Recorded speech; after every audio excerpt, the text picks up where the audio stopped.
Salam Bapak Ibu Guru hebat di mana saja berada, salam sehat dan bahagia.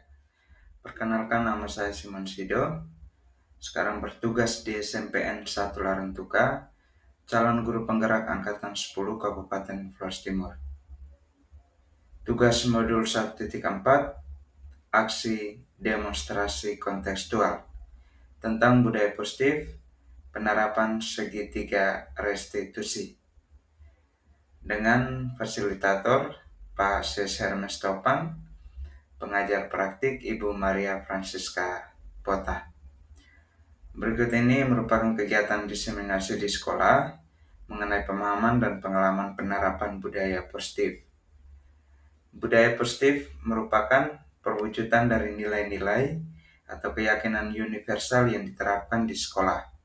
Budaya positif dapat mendorong murid untuk mampu berpikir, bertindak, dan mencipta sebagai proses memerdekakan dirinya sehingga murid mampu mandiri dan bertanggung jawab. Ada beberapa budaya positif terdiri dari beberapa bagian. Yang pertama, perubahan paradigma belajar. Yang kedua, disiplin positif. Yang ketiga, kebutuhan dasar manusia. Yang keempat, motivasi perilaku manusia. Yang kelima, posisi kontrol guru. Yang keenam, keyakinan kelas. Dan yang ketujuh, restitusi, segitiga restitusi. Baik Bapak Ibu, kali ini saya akan memaparkan tentang segitiga restitusi berdasarkan kasus yang ada. Segitiga restitusi merupakan suatu proses untuk menciptakan kondisi murid untuk memperbaiki kesalahan mereka, sehingga mereka bisa kembali pada keyakinan kelas dan menumbuhkan budaya positif dalam diri. Ada tahapan segitiga restitusi antara lain. Yang pertama, menstabilkan identitas. Yang kedua, validasi tindakan yang salah. Yang ketiga, menanyakan keyakinan. Yang pertama, menstabilkan identitas. Langkah-langkahnya antara lain, yang pertama, berdasarkan prinsip membuat kesalahan adalah bagian dari proses pembelajaran. Yang kedua, menggeser identitas gagal ke identitas sukses. Yang kedua, validasi tindakan yang salah. Langkah-langkahnya antara lain, pertama, berdasarkan prinsip bahwa setiap perilaku berupaya untuk memenuhi akan sesuatu kebutuhan. Yang kedua, guru akan bergeser dari pemikiran stimulus berubah menjadi proaktif. Dan yang ketiga, mengenali dan mengakui kebutuhan murid akan memperbaiki hubungan dengan murid. Berikut menanyakan tentang keyakinan. Langkah-langkahnya antara lain, yang pertama, murid akan diberi pertanyaan-pertanyaan bermakna untuk memunculkan motivasi secara intrinsik. Lalu yang kedua, mampu mengaitkan keyakinannya dengan tindakannya salah, serta keyakinan yang telah dibuat bersama. Berikut kasus yang pertama, siswa atas nama Anastasia dari kelas 8E, berdasarkan laporan dari wali kelasnya sudah 3 kali terlambat datang ke sekolah. Persoalan ini dapat diselesaikan melalui segitiga restitusi sebagai berikut.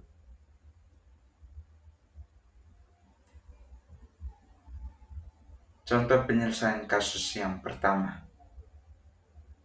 Baik, selamat pagi adik. Baik, pagi ini Pak panggil untuk datang di ruangan ini karena ada maksud bahwa Pak dengar dari kelas dalam minggu ini ada Tasya sering terlambat. Apa betul seperti itu? Ya, 3 kali terlambat. 3 kali terlambat. Menurut adik Tasya, apakah itu baik atau tidak? Tidak baik. Tidak baik. Oke. Menurut adik Tasya, apakah itu melanggar tata tertib sekolah atau tidak? Melanggar. Melanggar. Oke, baik. Untuk tata tertib sekolah terkait dengan terlambat hadir ke sekolah itu hal yang wajar. Setiap manusia pasti mengalami itu. Bukan hanya ada Tasya, Bapak Ibu guru juga sering terlambat. Namun itu tidak terjadi keseringan. ada waktu yang memang wajar kita sebagai manusia itu juga terlambat. Oleh karena itu ada biasa boleh Pak tahu kenapa sering terlambat dengan ini? Karena malam tidur terlambat. Tidur terlambat ya. Oke, terima kasih. Kenapa sampai tidur terlambat? Bermain HP. Bermain HP. Sampai jam berapa ada tes main HP? 11. Jam 11. Oke. Jam 11 makanya sampai bangun tidur terlambat. Baik, ada tesnya. Boleh bermain HP, tapi kita sebagai pelajar harus tahu jam batas tidur yang kita punya, sehingga besok pagi ke sekolah juga kita bisa cepat bangun dan juga bisa ke sekolah, sehingga nanti ada dasar tidak sampai terlambat lagi ke sekolah. Baik, itu saja yang Pak sampaikan. Harapan Pak semoga adik-adik menyadari hal itu, bahwa tata tertib sekolah itu perlu kita taati, sehingga masalah yang dibuat atau yang sering dibuat oleh adik-adik tidak sampai terjadi lagi. Baik, itu saja yang Pak sampaikan. Nanti Pak harap adik-adik bisa menyampaikan janjinya untuk nanti tidak sampai terlambat lagi ke sekolah. Bisa ya? Bisa. Terima kasih. Dengan demikian wawancara untuk Pak hari ini telah selesai. Adik-adik boleh kembali ke kelasnya. Perkenalkan, nama saya Maria Anastasia Lokubes, Selamat Asia. Saya dari kelas 8E. Saya dari SMP Negeri 1 dan 2. Saya merasa terbantu oleh bimbingan yang diberikan oleh Pak Simon Sido, sehingga masalah saya datang terlambat ke sekolah dapat terselesaikan. Saya berjanji tidak ada datang terlambat lagi ke sekolah. Sekian dan terima kasih. Lanjut kasus yang kedua. Siswa atas nama Yosef Polalebar dari kelas 8D, berdasarkan laporan dari wali kelasnya, sudah 4 kali tidak melaksanakan tugas piketnya di dalam kelas. Persoalan ini dapat diselesaikan melalui segitiga restitusi sebagai berikut. Berikut penyelesaian kasus 2. Baik, terima kasih atas kehadirannya di ruangan ini. Pak panggil hari ini ke ruangan ini karena ada maksud. Yang Pak dengar dari kelas bahwa dalam bulan ini, kurang lebih 1 bulan ini, sudah 4 kali Adelon tidak menjalankan tugasnya sebagai piket hari. Apa betul seperti itu? Iya. Baik. Menurut Adelon, apakah itu baik atau tidak? Tidak baik. Tidak baik. Oke. Terkait tentang tugas piket ini, seharusnya Adelon sudah menyadari bahwa ini sudah dibuat kesepakatannya bersama dengan kelas, sudah diatur bersama dengan balik kelas mulai dari awal semester itu, sehingga tentunya Adelon sudah tahu bahwa ketika Adelon tidak menjalankan tugas piket, tentu akan memperbanyak beban tugas oleh teman-teman yang Pak maksudnya itu teman-teman yang bersama Elon tiket pada hari itu. Jadi seperti itu. Mungkin Pak boleh tahu kenapa Elon tidak menjalankan tugas piket hari? Sering terlambat ke sekolah. Karena terlambat ke sekolah sehingga tidak menjalankan tugas piket hari.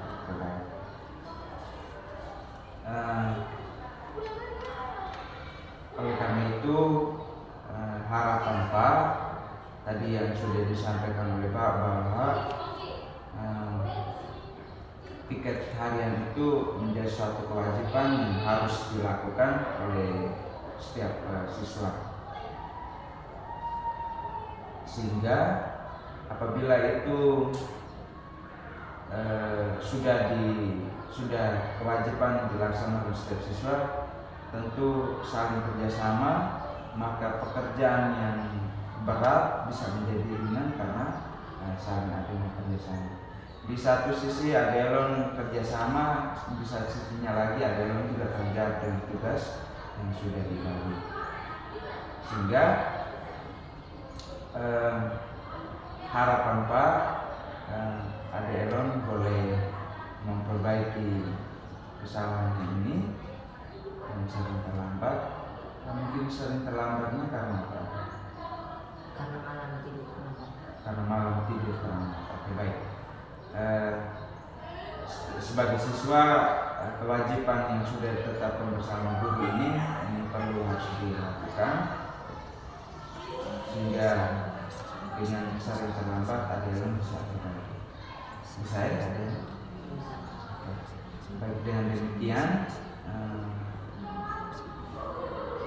wawancara kita hari ini telah selesai. Terima kasih Adelon sudah menyampaikan alasan kenapa sampai tidak melaksanakan tugas pidatannya. Oke, terima kasih Adelon. Selamat pagi, boleh kembali ke ruangan. Perkenalkan, nama saya Yusuf Lewat. Saya dari kelas 8D dari SMP Negeri 1 Larantuka. Saya merasa terbantu oleh bimbingan yang diberikan oleh Pak Simon Sido tentang kelalaian saya tidak mengerjakan tugas piket, sehingga masalah yang saya hadapi dalam tidak disiplin ke sekolah dapat selesai. Saya berjanji tidak akan datang terlambat lagi ke sekolah. Sekian dan terima kasih. Sekian dan terima kasih. Salam sehat dan bahagia.